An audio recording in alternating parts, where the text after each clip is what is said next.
Hello everybody, welcome to WhatCulture Gaming. I'm Scott, joined by Josh. Hello, Scott. Hello Josh, my friend. Now it seems you can't go another week without another adaptation being confirmed, and the latest one is Amazon doing a God of War live action TV series. I think they just want all the video game properties. They looked at Netflix, who was like adapted The Witcher, Castlevania is adapting Resident Evil, and gone, I want a bit of that pie. So now they've gone for Fallout, they've gone for Mass Effect, and now God of War. And I know your response already is going to be a dejected sigh of, this means nothing to me, isn't it? Am I right? Yeah. Oh, yeah. The more cinematic the game, the less I need something to be cinematic. I know what you mean. Like, I'm often excited for these projects. You know, I'm really looking forward to The Last of Us on HBO. However, with God of War, I think it walks such a fine line, man. Like between just being incredibly video gamey AF and being a cinematic great story to tell. So I know from the report of this, it's actually, like you said, you know, it's in production, or it's in negotiations with Prime Video. Amazon Studios is currently trying to co-produce this with PlayStation Productions and Sony Pictures Television. Apparently, they're talking to The Expanse creators / executive producers Mark Ferguson and Hawk Otsby, and the Wheel of Time executive producer / showrunner Rafe Judkins. This is all from Deadline, by the way.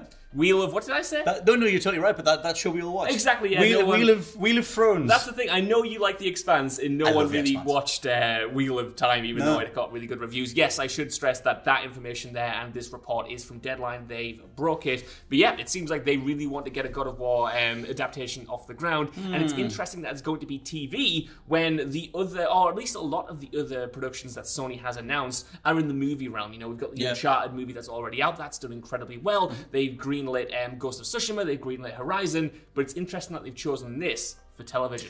Now the thing is, I go down the business route initially because I like the idea. I like what Sony's going for in terms of this cross-media push. Like that's potentially building up to rivaling something like Game Pass and Xbox's space overall in the gaming space in regards to the the codename Spartacus thing and what they're going to be offering in that regard.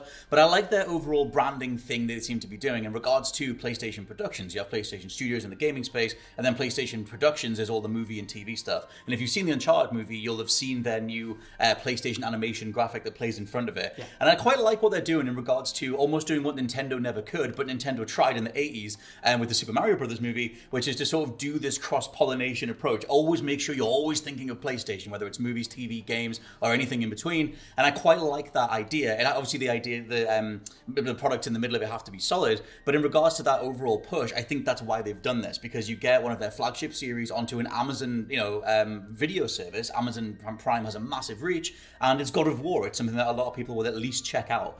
And so that stuff makes complete business sense. I totally get it. And I like the Uncharted movie. I think that thing's totally solid and enjoyable. And I quite like Tom Holland as Drake. No, it's Kratos, even though I probably would take that. We did that for a lull and it became the video. But it might be the thumbnail, I don't know. But yeah, like that whole thing, I think that to some degree in regards to Uncharted, they're ticking boxes. Like the Uncharted movie just ticks a box. It's enjoyable enough, makes you want to go play Uncharted. And then I did, and it was fine, and it worked, and brand synergy.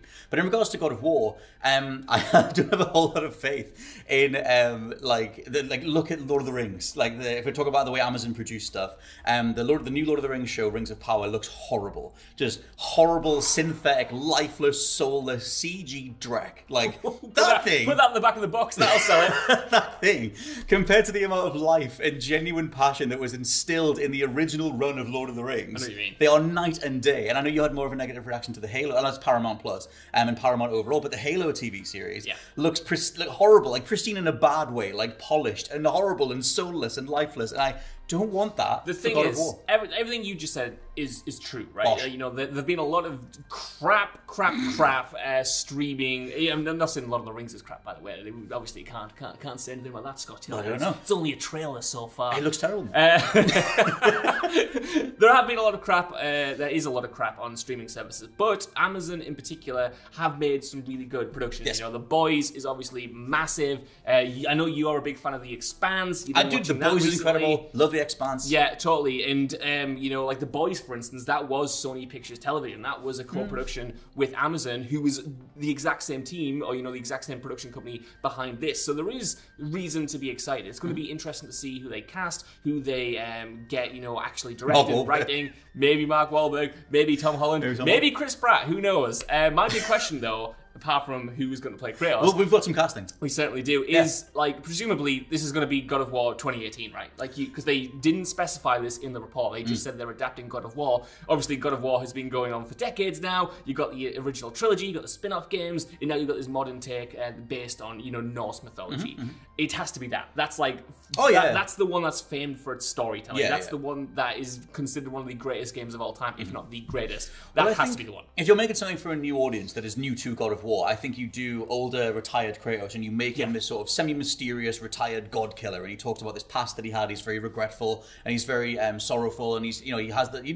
Maybe you do literally mimic the start of the game where he's trying to become a father with Atreus, and he has this past that he's afraid of, he doesn't want to go back to, and doesn't want to talk about. And then maybe you do the flashback scenes. I don't know if you do something with young Kratos at all. I wonder what they do. I would totally take a dissection of Kratos in regards to the toxic masculinity aspects of that character. Like, the studio themselves, Tony Santa Monica, have come a long way. Cory Barlog himself has talked many times about how much they've changed as a studio over time and the different mentalities they had going into the older God of Wars and just how mature he is in the 2018 one and how much they've matured as a team themselves. Yeah. Barlog was there from the second game, if not the very beginning. And I like the idea of that. Maybe you do flashback stuff, you do younger Kratos, he's matured, and you do that whole thing of maturing over time and looking back on 2000s era attitudes towards masculinity in media, and maybe that's a cool thing to do. Totally. I think it's obviously incredibly rich thematic material to mine. I just wonder if it works without, God of War 2018 was obviously like a soft reboot. It brought in a lot of new players. It was my first God of War, for instance. Ooh. But you do get that I played all the way through, just to understand the context. But you do get more out of that experience if you have been with Kratos throughout. If you go back and play the other games and chart his journey and realize how he got there, realize how he was forced to mature and kind of look back on his actions and realize that they had consequences, and really appreciate the gravity of that. That opening scene where he realizes when you realize that he's hiding the scars. Yeah, I teared up, man. I think it is because I've been with him for 20 odd. Wait, at that point it was 15 years. Yeah, that landed, dude. Yeah. It totally lands. However, I think the great thing about the storytelling in that game is that you still appreciate those beats, if not at first. You understand the importance of that scene. For instance, towards the end when he does go and get the blades back and all of that stuff. So it's just. There's a lot of rich material to there, but it's so game driven. It's going to be interesting to see how they adapt that. Well, that's the thing. Obviously God of War was known, especially in the 2000s, for its combat model. 2018 brought in so much more storytelling, so much more character building that, like you said, relies on the past to some degree. Let's talk about casting stuff because obviously a lot of people immediately started memeing the idea of Tom Holland as Kratos, as did we. And so I think, that's the thing. He would maybe make it Atreus. The newest in God of War 2, and obviously we might see more of it this month if the leaked state of play is correct. Yeah. Atreus is older anyway. Tom Holland looks about 13. Just make him Atreus. Maybe I said to you this morning, Scott Tilford, while we were in Greg's before work, I said if it was 8 years ago, shout out to Greg. Tom Holland was like in his, when he was in The Impossible, and he was a little bit younger. Oh yeah. I reckon like 8 years ago, he would have made diddly Tom Holland. the perfect Atreus. Now I think the dude's too old. The dude's Nathan Drake, man. You can't be Atreus and you can't be Nathan Drake. So I think about 8 years ago, he'd have been spot on. So we've not cast Atreus yet. That's over to you down in the comments. Unless you did. I went straight down the Kratos route because it's more fun to cast Kratos. So I'm going to go down a Jason Momoa route. Now the thing is, obviously Kratos is Greek, and if I googled some Greek actors, I was trying to find a Greek action star. Like, who can they give this to that is worth a bigger stage? You can give them this thing. Not many things came back on Google for Greek action stars. So to be honest, my actual casting is finding someone who's relatively unknown and elevating them and giving them Kratos and letting them be this character in a way that doesn't relate to the people I'm about to say, because they have a lot of baggage, for better or worse, in other roles that they've played. With that in mind, Jason Momoa. If I was going to go down a big action route, my go-to is Jason Momoa. Just take the dude as he was as Khal Drogo and give him a bigger beard. Dude, this is going to be a boring video. And an eye thing. I agree, because he's on my list too. He was on my list. I think Jason Momoa, he has, if you've watched him in like Game of Thrones, if you watched him even in like Aquaman in Justice League or whatever, like he obviously has the physicality, he obviously has the charisma, but he's also got like, for me, a dramatic edge, a kind of like dramatic kind of just sort of kind of like darkness there. He can play that really well. Like, and I think if you're going down the 2018 route and you go for a more kind of like repressed Kratos who's pushing these feelings down, I think he could embody both aspects of that. He'd bounce off Tom Holland very well. I'm just saying, if the two of them were on screen, He would, pal. It would work well. He would. So that if that was one of yours with Jason Momoa, Yes. then my second one down is Hunter Hearst Helmsley Triple H. Himself. Now, a lot of people have made fan edits of Triple H's Kratos over the years. I don't think Triple H can act very well, having seen him in Blade Trinity. I love Triple H, bless the man, but I don't think he can act very well. At the same time, maybe there's a way. He has the stature, basically. He can pull off a beard. When he started pulling off the beard, and I don't really watch WWE. I don't watch WWE, but I've seen pictures of him with a beard. He looked a lot like Kratos. He was very much channeling Kratos in some of those performances. I'm kind of speechless because you mentioned there, like, the dude can't act. The dude was in Blade Trinity. Like, I don't know if this is a serious or a bit or if I'm being pranked or what. Like, I don't know if this is some kind of TV camera. The biggest Dominic Purcell stan in the world over here. I know, man. I can only say yep to that. But if I mean, wait a minute, are you legit defending Blade Trinity? Is that where we are? No, I mean, I said it was bad. I said it wasn't very good. Oh, Blade okay, Trinity bad. But if we're going to go down like the wrestling route, and we're going to pick, people like that, just have like Simon Miller. Just have like get Jules to do Kratos. We've done plenty of photoshops as that before. Get Wardlow. Triple H to me is oh my god! Sorry, one quick reference that only like 20% of the audience will get. Get Wardlow with Hook. That means. Kratos and Atreus, carry on. Please tell me what I've been overtaken by AEW.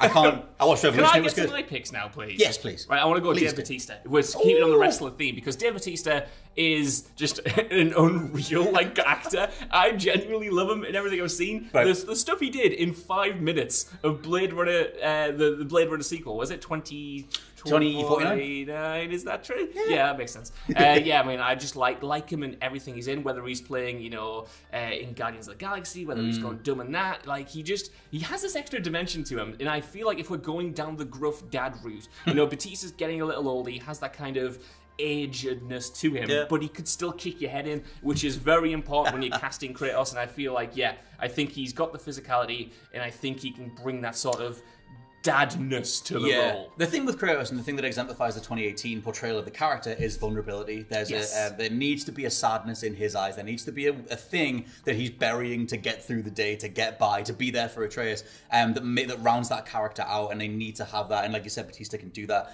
I forget the name of his character in 2049, but they did that extra little short thing that was all about him and why he does what he does and whatever else. That's really cool. And obviously the action side of it, he's very formidable. My only thing with Batista is that he's been angling to be Marcus Phoenix for like 20 years, and I do think that a Gears movie has passed its point of when it would have been relevant. But I wonder if he is committed to that. He keeps vocally saying he'd love to play Marcus Phoenix. That might rule him. Not that we're literally sitting in the casting chair, but that might rule him out as being greater.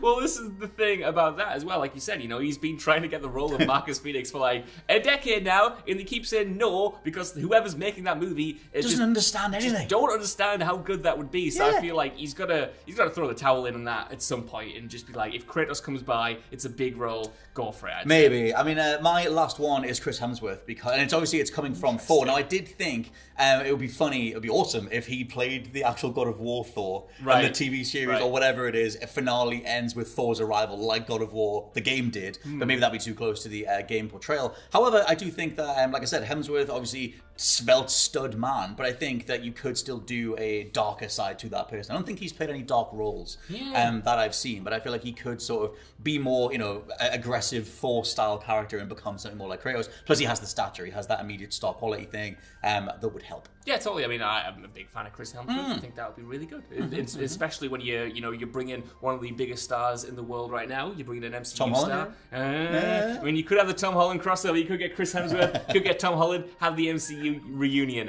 What if Tom Holland actually is in this? This is going to be so funny, right? If we do all of these bits in this, we have this thumbnail, and we come out and we put the video up, and they're like, he's been confirmed. I would love he's it in there. if he's they CG double him up and he's Brock and Sindri. That would be just making all the weapons. That'd be pretty good. I'd take that. To be fair. My final pick is David Harbour of Stranger Things and Hellboy fame, because Hellboy wasn't a very good movie, but David Harbour was really good in it. He was very physical. He kind of brought the same gruffness, the same edge that you could bring to Kratos. And again, he kind of exudes that dad energy, I think, that you need. A dad that could kick your head in is essentially who I'm looking for throughout all of this, and I think he nails that. He's a perfect gruff dad energy man in Black Widow.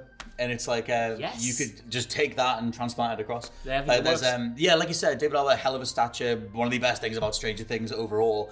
Don't feel like he's really had much time to shine since then. Like they wrote his character out and then they brought him back immediately, etc. But his overall presence, a lot of people know who he is, and if he was confirmed, I just think you need to get someone in the beard, shave their hair off, get them in the beard, and let me see how they look, and whether or not they feel like Kratos or not. It's going to be a lot in the facial expressions and those initial teasers and everything.